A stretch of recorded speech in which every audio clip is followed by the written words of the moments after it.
Hi, one more time we are meeting class 10 students. First flight, we are going to begin new poem number 9, Fog.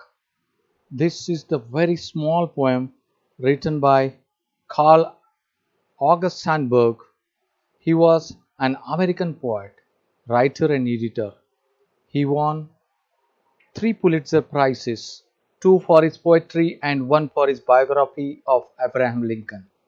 He wrote poems like Grass, Analysis, Chicago, etc. In this particular poem, The Fog, which is a very small poem written by Carl Sandburg, he has described the process of arrival of the fog into a city and the harbor. He has very beautifully compared it to a cat. I am going to summarize now. The poet says that the fog, which is generally seen during the winter season, is coming towards the city and the harbor just like a cat. This means that it is approaching the city in a very silent manner so that no one can notice its arrival. He has compared its arrival to that of a cat because a cat always enters a place silently.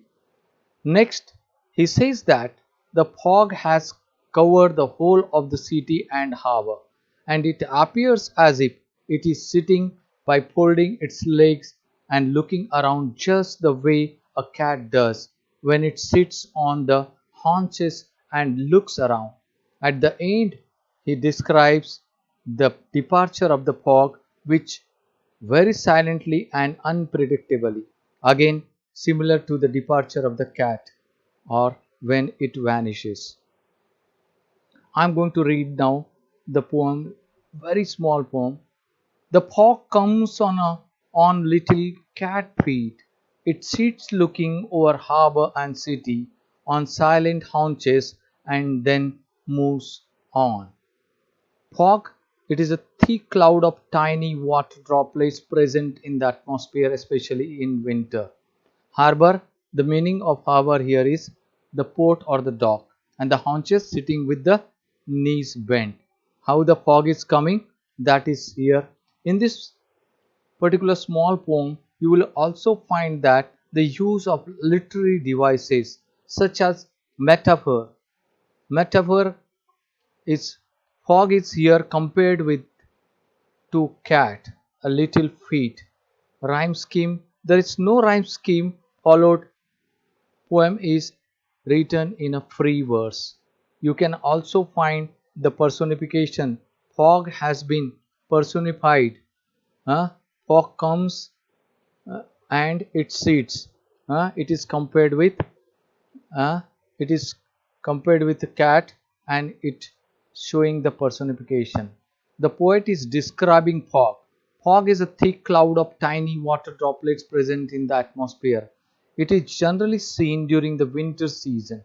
Here the poet describes the advancement of fog towards the city and the harbor. He says the fog comes like a cat, comes on its little feet. This means the fog advances towards the city very slowly and calmly, just like a cat. One never knows how and when the fog will enter the city. Therefore, fog is compared to the cat which enters a home in an unpredictable manner.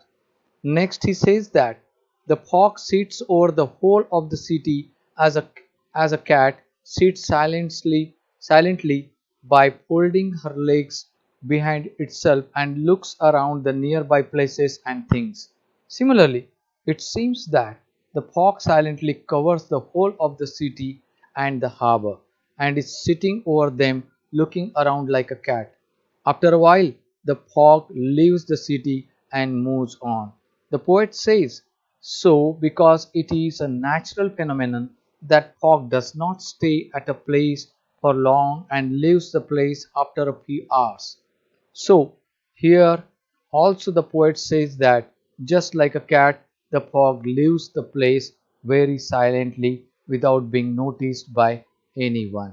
So, children, this is a very small poem and I have already summarized it. At the end of the poem, you will also find some questions and answers. The question number 1: what does Sandberg think the fog is like? You can just write down the answer. At the same time, second question is also given here. How does the fog come? So, and third question is, what does eat in the third line refer to? So you have to just go through the questions and answers also I have given, but do not copy the answers which answers which are given by me. So please write on your own. At the same time, the longer questions also given here. Does the poet actually say that the fog is like a cat? Find three things that tell us that the fog is like a cat. And at last, you will find that does this poem have a rhyming scheme? I have already explained you poetry does not have an poetry that does not have an obvious rhyme or rhyme is called free verse. That also I have already explained in during the poem. Okay, thank you very much. Bye bye. Nice. Have a nice day. Thank you very much.